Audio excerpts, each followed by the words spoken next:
masa yang paling penting dalam kehidupan seseorang. Mereka mulai meniti karir dan membangun hubungan interpersonal yang lebih luas.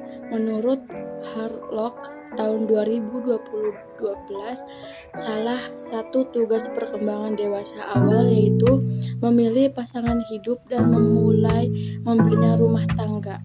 Jika tugas perkembangan dewasa awal belum terpenuhi, maka akan menimbulkan perasaan tidak bahagia, cemas, dan mengalami kesulitan dalam menghadapi tugas-tugas perkembangan berikutnya.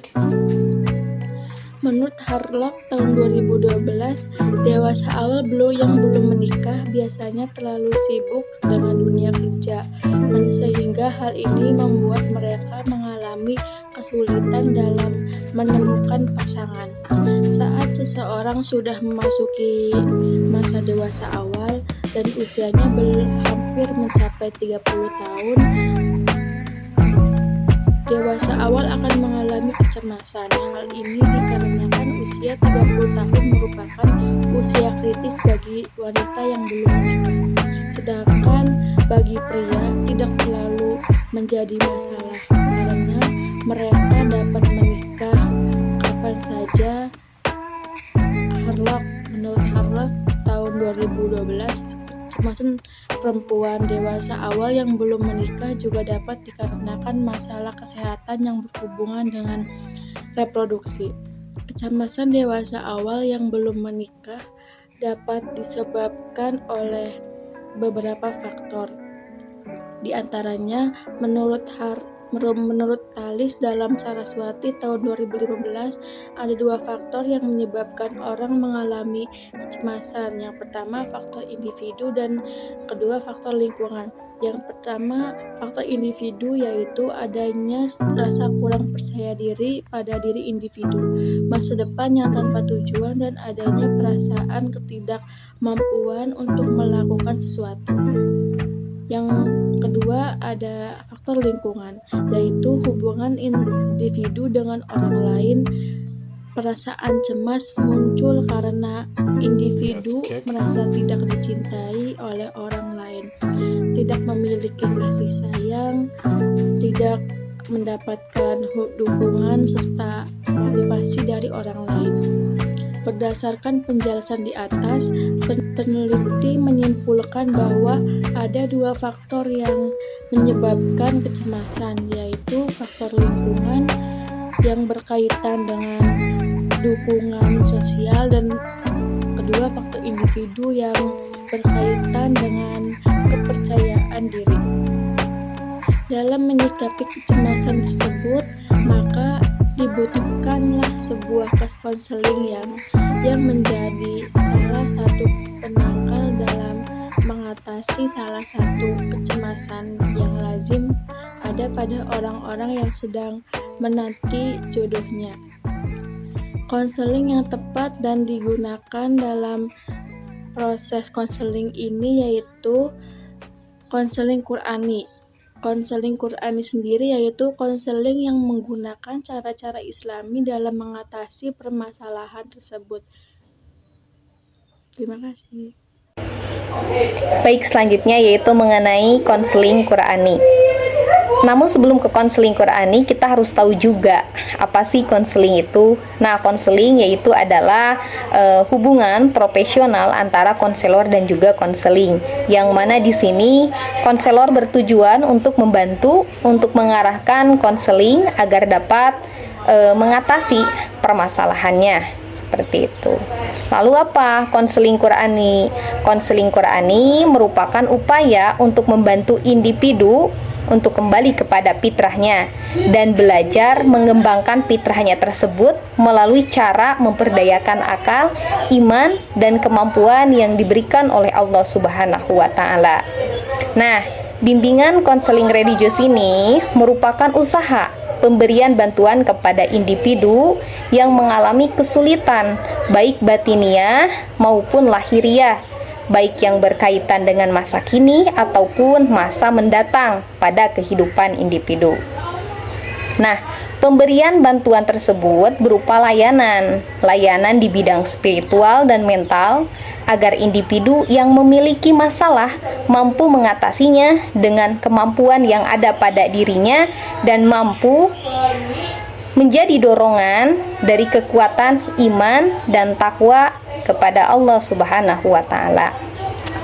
Baik, selanjutnya yaitu mengenai kecemasan. Kecemasan itu adalah keadaan aprehensif atau keadaan khawatir yang mengeluhkan bahwa sesuatu yang buruk akan segera terjadi. Jadi sudah ketakutan sendiri gitu kan. Nah, teman-teman, mungkin di antara kita, bahkan saya sendiri mungkin pasti mengalami kekhawatirannya masing-masing. Tapi dengan catatan, kita jangan terlalu mengkhawatirkan apa-apa yang belum terjadi pada kita. Nah, mungkin salah satu alternatifnya tadi, kita bisa mengikuti proses layanan bimbingan konseling Qur'ani. Seperti itu. Saya Ilva Minatika sebagai pemateri yang ketiga, yaitu aspek kecemasan Defenba, Carl, dan Hezeila dalam Durford dan Risnawita 2016 yang mengemukakan bahwa kecemasan meliputi hal-hal di bawah ini. Antara lain kekhawatiran. Ward merupakan pikiran negatif tentang dirinya sendiri, seperti perasaan negatif bahwa ia lebih jelek dibandingkan dengan teman-temannya. Yaitu yang selanjutnya emotionality sebagai reaksi diri terhadap rangsangan saraf otonomi seperti jantung berdebar-debar, keringatan dingin dan tegang, gangguan dan hambatan dalam menyelesaikan tugas. Text-generated interpretasi merupakan kecenderungan yang dialami seseorang yang selalu tertekan karena pemikirannya yang rasional terhadap tugas. Dalam Grove Risnawati 2016 membagi kecemasan menjadi 3 komponen, yaitu yang pertama sebagai fisik, seperti pusing, sakit perut, tangan berkeringat, perut mual, mulut kering, grogi, dan lain sebagainya. Yang kedua itu emosional, seperti panik dan takut mental atau kognitif, seperti gangguan perhatian dan memori, kekhawatiran, ketidakteraturan dalam berpikir, dan bingung. Penerapan konseling Qur'ani yaitu efektivitas untuk meredukasi kecemasan dalam menaati pasangan hidup bagi perempuan. Konseling Qur'ani sendiri merupakan upaya untuk membantu individu kembali kepada fitrah dan belajar mengembangkan fitrah melalui cara memberdayakan akal, iman, dan keinginan yang dikaruniai Allah Subhanahu wa Ta'ala. Nilai-nilai agama yang dipercayai dan dianut oleh individu merupakan satu hal yang perlu konselor pertimbangkan dalam melakukan layanan konseling. Hal ini dikarenakan tidak sedikit individu yang memiliki keyakinan kuat dalam pemecahan masalah melalui nilai-nilai agama, seperti dikemukakan oleh Bihas 1992 bahwa nilai-nilai agama penting untuk dipertimbangkan oleh konselor dalam proses konseling.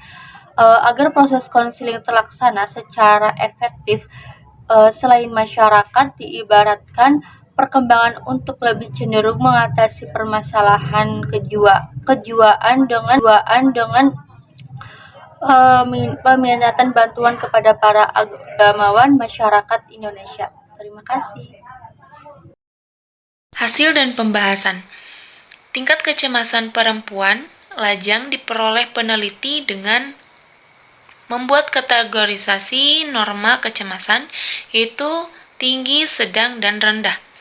Untuk menjawab pertanyaan apakah penerapan konseling Qur'ani efektif untuk mereduksi kecemasan dalam menanti pasangan hidup bagi perempuan di daerah Karya Mulia, maka penentuan norma penilaian dapat dilakukan setelah diketahui nilai mean dan nilai standar devisi. Dari tabel menunjukkan bahwa pengukuran awal FG dan NR berada di kategori rendah, cemas sedang dengan skor masing-masing 186 dan 189. Sedangkan DR berada di kategori cemas rendah dengan skor 170. Kemudian setelah dilakukan perlakuan selama beberapa hari dan dilakukan pengakuan ulang, didapatkan hasil DR, FG, dan NR mengalami penurunan skor dengan skor masing-masing 152 untuk DR, 153 untuk FG, dan 158 untuk NR. Penerapan konseling Qur'ani mampu menurunkan kecemasan yang dialami perempuan lajang yang menanti pasangan hidup dengan beberapa proses yang dilakukan. Gagasan psikologis seperti kecemasan dan depresi dapat terjadi salah satunya karena masalah yang dipendam dan dilupakan. Pada umumnya, orang-orang yang menghadapi masalah-masalah emosional, mereka menghadapi situasi yang menyedihkan, mengecewakan, dan menjengkelkan. Seringkali tidak mau mengungkapkannya kepada orang lain.